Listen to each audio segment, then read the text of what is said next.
if you are the person who got a Hyperledger Fabric proof of concept running on a single machine and now has to make a survive production, an infrastructure team, and a finance review, this one is for you. Today, we are not talking strategy or regulation. We are solving a technical problem. How to make a Hyperledger Fabric installation enterprise-grade on Kubernetes. You need Kubernetes running multiple pods that can start and heal independently, so the product stays highly scalable and fault-tolerant. Why am I talking about it? Because it's a problem we see some companies struggle with, and there are hardly any up-to-date materials available. Let's fix that. We built it on a real project, monitoring agricultural product. What's characteristic about this kind of project is that it has to scale. Think about it. When crops are harvested, load hits many locations at once. And then there are those quieter periods where you don't need all that infrastructure and minimizing cost is just the right solution. And if you are wondering why anyone would need to monitor food and how it's transported, watch this video on Hyperledger Fabric for enterprises. But today, it's all about the Kubernetes setup. Our amazing blockchain developer Neethu is going to walk us through it, how to set up and deploy Hyperledger Fabric on Kubernetes across two cloud infrastructure, AWS and Azure. Let's get into it. Our goal was not only to run Hyperledger Fabric on Kubernetes. The bigger challenge was creating a deployment approach that could be reused across different cloud environments. Here's what we needed to build. A multi-cluster Hyperledger Fabric network, two organizations, each running two peer nodes, and we used Raft consensus. It's what is enough for this project needs. Chaincode was also deployed on the network. On top, run application components, PostgreSQL, Nest.js backend, and Angular frontend. All of that with data that was cross-cluster and blockchain verified. To make development reusable, Neethu recommended using Hyperledger Fabric Operator. And now she will tell us why that matters. So running Fabric on Kubernetes involves many components, certificate authorities, peers, order, certificate, networking, and their entire lifecycle management. So doing all of that manually requires a lot of Kubernetes manifest and custom automation script. That's why we choose the Hyperledger operator. We define the desired state and the operator handles the deploying and managing the Fabric components. Now that we have seen why we choose the Fabric operator, let me walk you through how we actually deploy the Fabric network. So the first step was preparing the Kubernetes. Before we could deploy the Fabric components, we needed an environment where two organizations could communicate securely. For our AWS setup, we used two Amazon EKS clusters, one for each organization. This is much closer to a real enterprise setup, where each organization manages its own infrastructure but still participate in the same blockchain network. But setting up the cluster was actually the easy part. The real task was enabling secure communication between them. For that, we used Istio as a service mesh. In a multi-cluster deployment setup, peers from different organizations constantly need to exchange the blockchain data. So secure communication between cluster is very essential. And Istio handles the communication by routing the traffic through ingress gateway instead of exposing the Fabric components directly. Once that communication layer was in place, we had the foundation needed to deploy the Fabric network.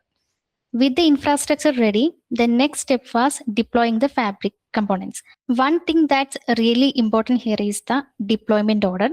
Fabric is an identity-based system. So peers and order cannot start until the trusted identities are available.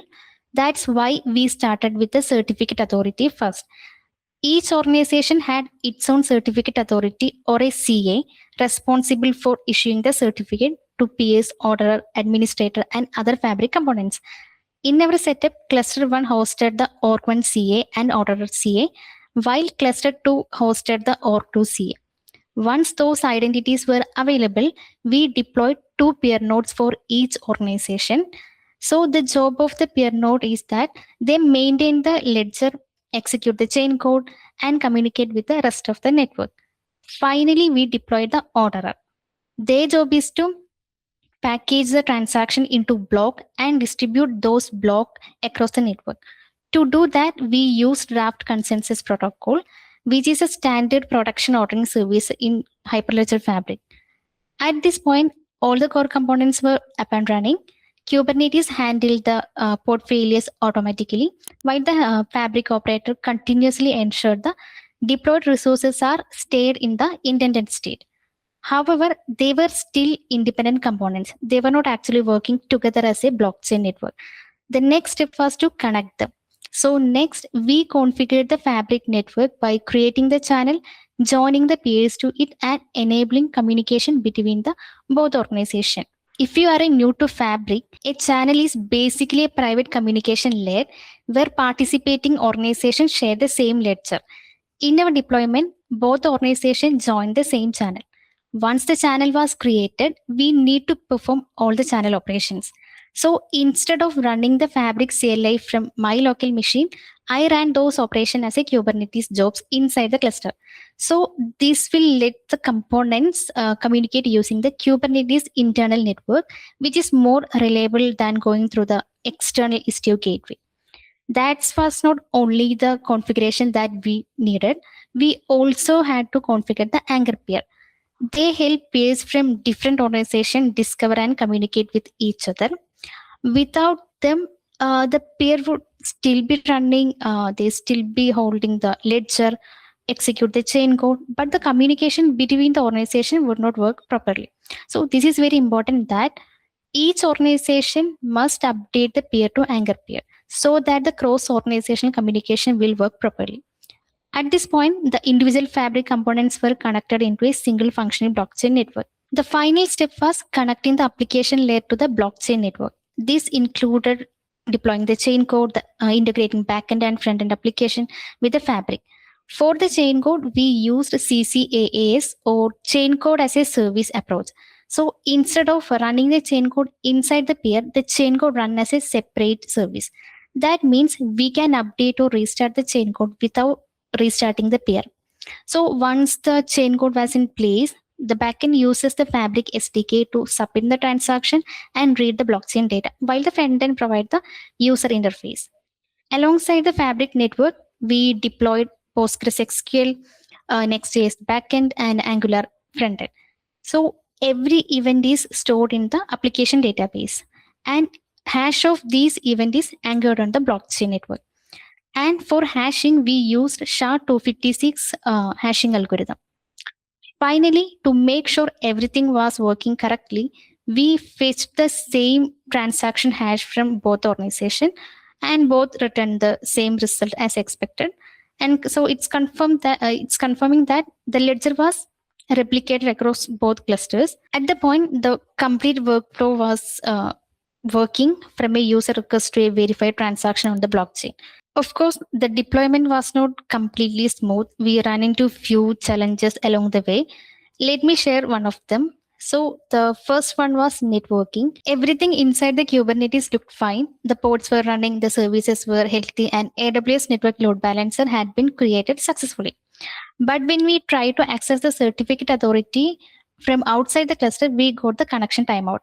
At first, we thought it was a Kubernetes issue. But after investigating, we discovered it was actually a AWS networking issue. So the load balancer had been deployed in a private network. The load balancer had been deployed in a private subnet. So the request could reach it, but the response couldn't get back. So the fix was straightforward. Once we moved it to a public subnet with the correct configuration, everything worked. So the lesson here is simple. Even if Kubernetes looked healthy, the problem is not always from Kubernetes side. Sometimes it's the cloud infrastructure underneath. So having knowledge of both the Kubernetes and the cloud infrastructure is save a lot of time while debugging such issues. During the deployment, we got this error, X509 certificate signed by unknown authority. At first, it looked like a networking or a TLS problem, but the real issue was the certificate. You know that Hyperledger Fabric uses different certificate for different purpose, and we had mounted the wrong certificate in the wrong location. That caused the issue. Once we mounted the correct certificate in the correct location, the components components trusted each other and communication started working again. So the takeaway is that an X509 error doesn't always mean there is a networking or a TLS problem. Sometimes it's simply a certificate configuration issue. That's a good example of the trap. The error suggested TLS, but the real cause was a certificate used for the wrong purpose, and that can cost you a day. Taking Hyperledger Fabric from a working proof of concept to something that survives production, the networking, the identities, and the cost decisions still to come, this is the work our digital assets team at Espeo Software does for banks and fintechs. So if you are making that jump right now, reach out via our forum. Okay, Neethu, back to you. So after getting everything working on AWS, the next question was, can we use the same approach on Azure? And the answer is yes, but with a few cloud-specific changes. The good thing about using Kubernetes and Fabric Operator together is that overall architecture doesn't change. The organization, the fabric network, the application all stay the same. But when it comes to the infrastructure, there are few differences. And storage is one example. AWS and Azure uses different storage classes, so the configuration changes depending on the cloud provider. We also had to consider how many storage volumes each node support because all the fabric components needed persistent storage. Because of that, Azure, we used in-memory storage for the PostgreSQL, while on AWS, we could use a separate persistent volume. And networking was another area where we saw some differences. On Azure, Istio created a public load balancer automatically. So the setup was straightforward. But on AWS, we had to configure the network load balancer ourselves by specifying the subnet and the static IP address configuration. So without that configuration, the load balancer looked healthy, but it was not reachable from outside the cluster. The networking difference didn't stop there. Cross-cluster communication also worked differently. On Azure, we used Istio remote secrets. On AWS, when we used the Istio remote secret, we ran into some version compatibility issue. So we had to use the external hostname instead. Even though the implementation was different, the result was exactly the same. So finally, we had a fully working Hyperledger Fabric network running on Kubernetes for our agricultural product tracing application. And that's the main takeaway. Kubernetes gives us the portability, the overall architecture stays the same, while the infrastructure changes depending on the cloud provider we use. Thank you, Neethu. Let's now talk about the other differences between the two setups. Let's look at the budget differences. The biggest difference is at the end of the process. What happens when you are not actively using the environment? On Azure, you can effectively stop everything, and it's easily reversible. You spin it back up when you need it. And on AWS, you have to scale the node group down to 0, and that isn't as cleanly reversible.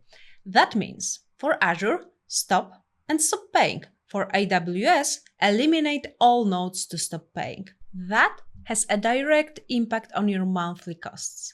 EKS on AWS can't just be stopped and started on demand, so you keep paying for it.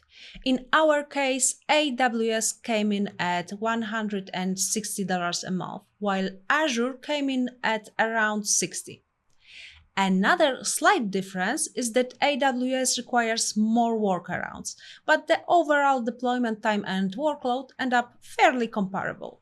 One tip for keeping costs down: use sequential deployments so you only pay for what you are actively running. And the easiest answer to should we pick Azure or AWS?